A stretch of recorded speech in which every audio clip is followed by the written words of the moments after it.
Polls have been showing almost half of American voters have no idea who Tim Kaine and Mike Pence are. Well, that most likely changed tonight when the two vice presidential candidates squared off in their only debate before Election Day. KCAL 9 political reporter Dave Bryan's here with highlights from the very spirited debate. Dave? Yeah, this is kind of like the undercard in the boxing world, you know, before the big event coming on. But they weren't pulling any punches, let me tell you. Mike Pence and Tim Kaine are known as two of the most thoughtful, low-key, and down-to-earth public officials in America. But if you were seeing them for the first time in tonight's debate, you probably weren't left with that impression, to say the least. Senator, all right, he's gentlemen, going to release his tax returns when the audit Social Security. is over. Richard Nixon released tax returns when he was under audit. They're going to raise your taxes. Gentlemen, if you can't meet the Nixon standard, the people at home cannot understand either one of you when you speak over each other. The first and last vice presidential debate of the 2016 campaign had many moments of turmoil and lots of insults hurled back and forth. Governor Pence said, inarguably, Vladimir Putin is a better leader than President Biden. That is absolutely inaccurate. And I just think a guy I said he's been stronger on the world stage. No, you said leader. And I'll just say this, Governor.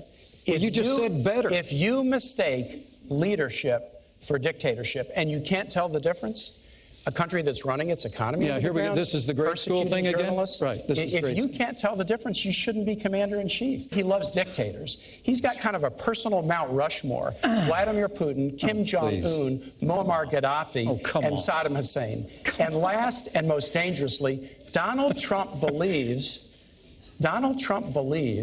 that the world will be safer if more nations have nuclear weapons. I'd love to hear Governor Pence tell me what's so enjoyable or comical about nuclear war.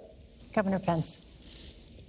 Did you work on that one a long time? Because that had a lot of really creative lines in it. One of the toughest exchanges of the night was on the issue of immigration and the deportation of immigrants who are in the country illegally. These guys, and Donald Trump has said it, deportation force. They want to go house to house, school to school, business to business, and kick out 16 million people. And I cannot believe... That's nonsense. So you like the 16 million deportation plan? Senator, that's nonsense. Look, what you just heard is they have a plan for open borders, amnesty. Our plan is like Ronald Reagan's plan from 1986. They call it comprehensive immigration reform on Capitol Hill. We all know the routine. It's amnesty. And you heard one of the last things he mentioned was border security. That's how Washington always plays it. It was a debate during which the vice presidential nominees raised issues in their answers that had absolutely nothing to do with the moderator's question, and took every opportunity to get in digs at one another, like this from Governor Mike Pence, who looked forward to Tim Kaine going back to the Senate.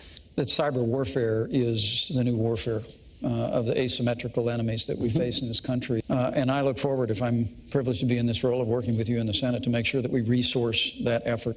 We will work together in whatever roles we inhabit. And finally, there was this exchange, which left Pence clearly frustrated after Kaine opened another barrage of criticism on Donald Trump.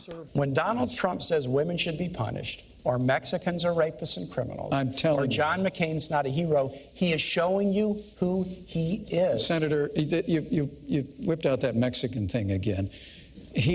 Look.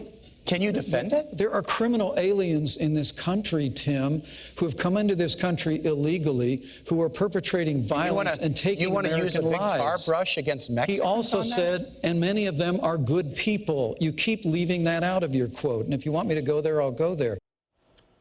Well, as testy as tonight's debate was at times, it may be the warm-up act for the next presidential debate on Sunday.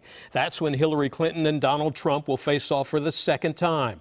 The debate's being held in St. Louis. The final presidential debate is scheduled in Las Vegas for October 19th. Lena, Susie?